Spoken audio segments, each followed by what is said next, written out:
So here we are on the stair garden with the amalgam. I think what year did this come out? This was 2019, I believe, if I remember correctly.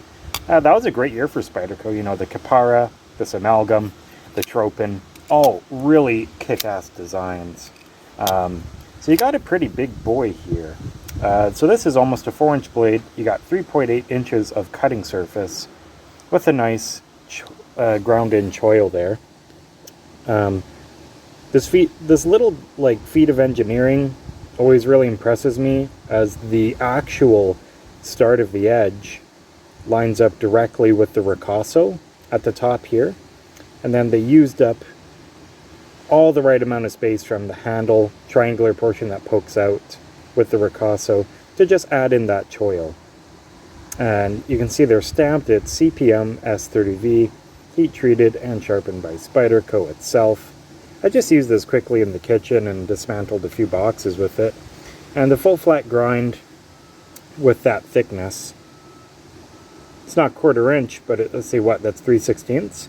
It's pretty great. You know, you're not sacrificing that much strength with the hollow grind on the edge. You got this nice tip down, this nice drop point style blade. Pretty simple shape overall, but the real magic is in the ergonomics of the handle. When I first grabbed this, I thought it was a little blocky, but it just took a little bit of getting used to, and it's just awesome. You do need pretty big pockets. However, it does fit perfectly in, say, 511 pants. So there's the dedicated knife pocket. I don't carry clip.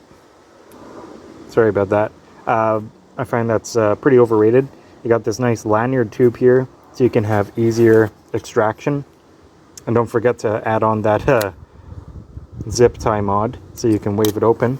And there it is, just in the regular pocket. So yeah, 8 inches overall, 3.8 inch blade, flipper style compression lock. It is buttery smooth. You have running on bearings on the inside, and you have this laminate of G10 with carbon fiber.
So here we are on the game. So here we are on the gear table again.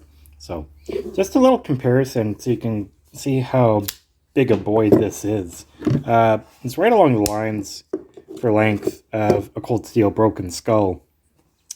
Pretty sizable blade, but if you want to check the thickness of that amalgam there, accounting for that thick stock on the blade, so you have the strength but also slices nicely. I like how it's hollowed out there, and you just have the barrel standoffs and the lanyard tube at the back. I'm not sure exactly. I'm pretty sure you could use, say, like a paramilitary 2 set of titanium if you wanted to funkify that a bit. And just so you can see in there, with the G10 carbon fiber laminate, you do have skeletonized steel liners. That helps with the smoothness to run on the bearings, adds a little bit of extra strength as well. So this is such, just a great overall beater knife.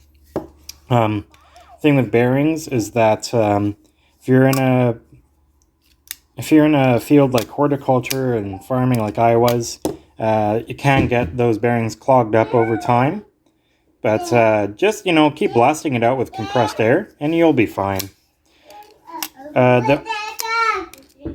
Yeah, the kid's helping with the review.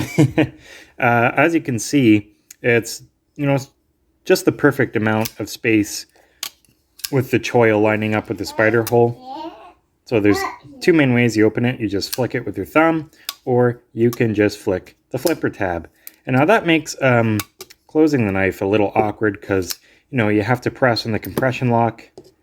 And as a safety, it's actually pretty neat because the flipper hits your finger and stops that blade from closing down on your finger. So that's a pretty safe knife.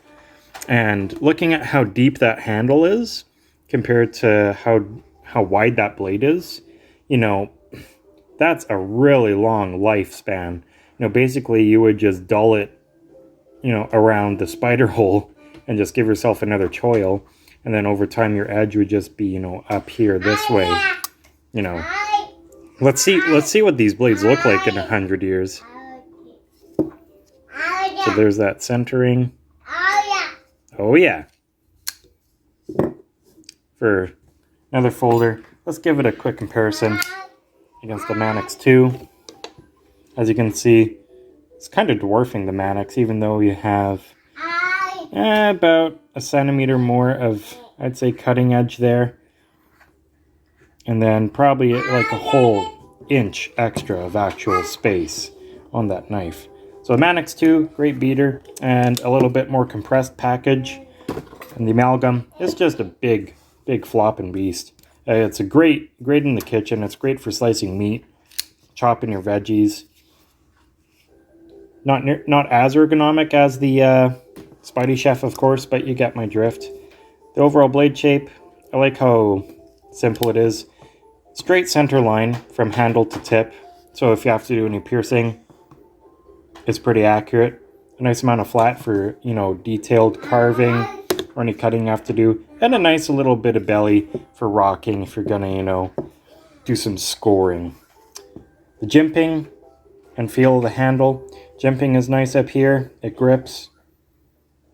A deep guard in the front that's accentuated by the flipper, as well as that nice choke up spot there with the choil. This is a really nice carbon fiber because it's actually not that slippery. You have the G10 there. I'm not sure if you can really see that.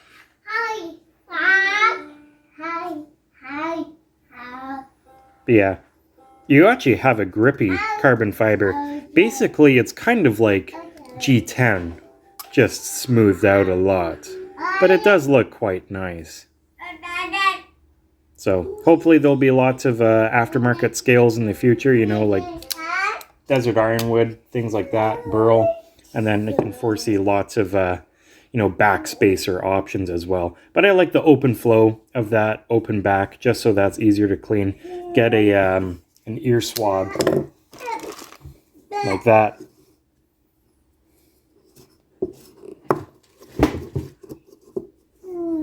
And then just hit it out with some compressed air, and then you'll be fine. So overall, action is great. 9.5 out of 10.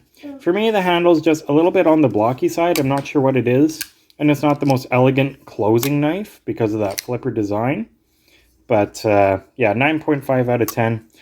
Not sure what I would change if I was to, redesign this knife, etc. I think I would just prefer, just a plain G10 handle. Cheapen it a bit, make it a little bit more forgiving as a user. But there you go. There's a look at the Spyderco Amalgam.